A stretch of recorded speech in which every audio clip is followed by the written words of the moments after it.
दोस्तों, इस वीडियो का चैप्टर है कैरेक्टरिस्टिक्स ऑफ मास मैसेजेस, यानी जन संदेशों की विशेषताएं। इसके क्वेश्चन दो तरह से हो सकते हैं। एक तो सीधा सीधा पूछा जा सकता है कि प्रमुख विशेषताएं बताइए मास मैसेजेस की, और दूसरा ये कि संचार में किसी संदेश को प्रभावी बनाने के लिए आप क्या तरीके अपनाएंगे, क्या तरीके या उपाय किए जाने चाहिए। तो इस पे हम चर्चा करेंगे। तो संदेश क्या है? संचार का केंद्रीय तत्व है, सेंट्रल एलिमेंट। यह संचार का हृदय और आत्मा है। किसी संदेश को प्रभावी बनाने के लिए उसमें क्या क्या विशेषताएं होनी चाहिए, उसके बारे में हम बात करते हैं। तो पहली विशेषता है क्लैरिटी, कोहेरेंस एंड कॉन्शियसनेस, यानी स्पष्टता, सुसंगतता और समझ में आने वाला मैसेज ऐसा होना चाहिए जो स्पष्ट हो, साफ अर्थ वाला हो और संक्षिप्त होना चाहिए। तो वो आमतौर पर लोगों के समझ में आता है। सुसंगतता यानी एक अच्छे संदेश की एक विशेषता है। सुसंगत होने का अर्थ है संदेश का विषय के अनुकूल होना और उससे संबद्ध होना।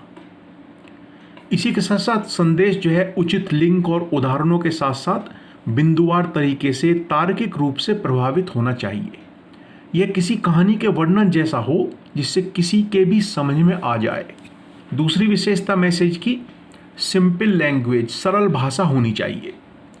जाहिर है कि अच्छे और प्रभावी संचार का यही मार्ग बताया गया है, सादगी, सरलता, सुव्यवस्था और ईमानदारी।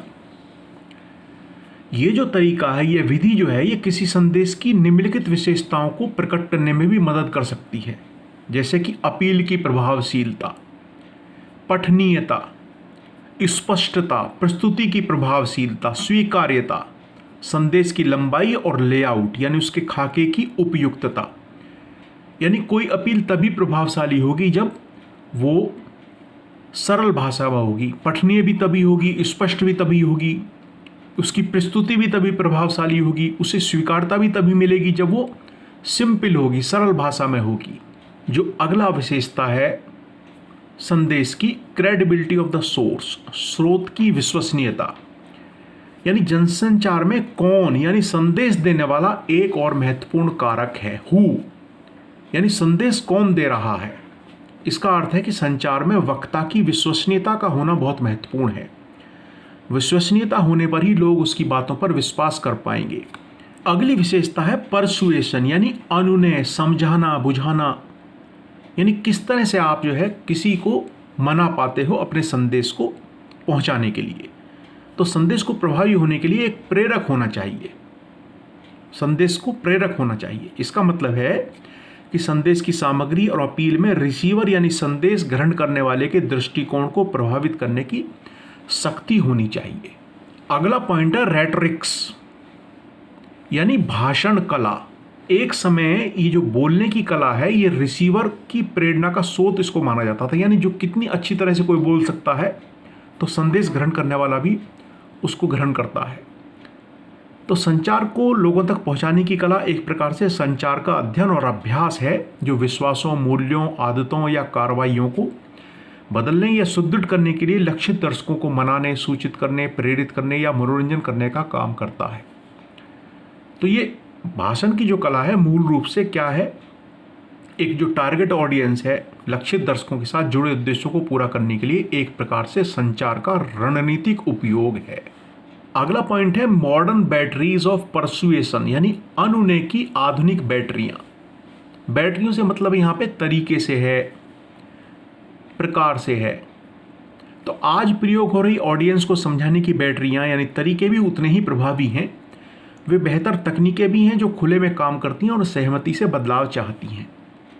इन तकनीकों में से एक यह है कि संचार शुरू करने से पहले संदेश देने वाले को यानी स्रोत को ऑडियंस के विश्लेषण का सहारा लेना चाहिए। यानी ऑडियंस एनालिसिस पहले हो जाना चाहिए। ऑडियंस एनालिसिस में किसी मुद्दे पर रिसीवर के दृष्टिकोण, उसकी सामाजिक आर्थिक स्थिति, मीडिया के लिए उनके संपर्क आदि की जानकारी हासिल की जाती है।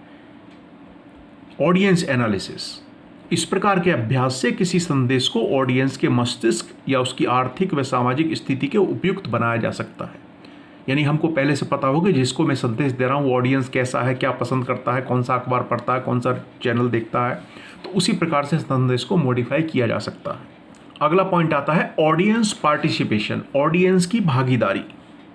संदेश का उद्देश्य होता है कि किसी के मौजूदा दृष्टिकोण में परिवर्तन हुआ है या वर्तमान विश्वास का सुदृढ़ीकरण हुआ है, यह संचार का उद्देश्य है। अब शोध से पता चलता है कि यह उद्देश्य तब अच्छी तरह से पूरा होता है जब उसमें ऑडियंस की भागीदारी हो। फॉर एग्जाम्पल, ऐसे कई निष्कर्ष हैं जो साबित करते हैं कि अगर मैनेजमेंट श्रमिकों को, यानी जो कर्मचारी हैं, उनको समस्या हल करने में शामिल किया जाए और श्रमिकों को स्वयं एक समाधान निकालने के लिए कहा जाता है तो स्वेच्छा से इसका अभ्यास करेंगे। अब खाली कर्मचारियों को यह कह दिया जाए कि भाई तुम क्वालिटी प्रोडक्शन करो, उत्तम उत्पादन करो, तो केवल कहने से ये काम नहीं हो सकता, उनकी भागीदारी उसमें होगी तो वो काम ज़्यादा अच्छे तरीके से होगा। इसके बाद लास्ट में सम मोर फीचर्स, कुछ और विशेषताएं हैं जिनसे कि संदेश को ज़्यादा प्रभावी बनाया जा सकता है। जैसे कि संदेश में कोई दिल को छूने वाली कहानी जोड़कर, adding a pathetic story to a message, किसी बात को समझाने के लिए आंकड़ों का प्रयोग करके। अगर स्टैटिक्स का प्रयोग हम करते हैं तो आंकड़े अच्छे से समझ में आते हैं। फिर लोगों से भावनात्मक अपील करके, और लास्ट में using the perception filter.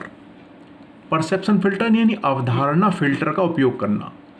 Perception filter का अर्थ है कि किसी नई जानकारी को हमने लिया और फिर पुराने अनुभवों और जो आपकी ऑडियंस है उसके जो सांस्कृतिक मानदंड हैं उनके अनुसार उसका इंटरप्रिटेशन करना, व्याख्या करना।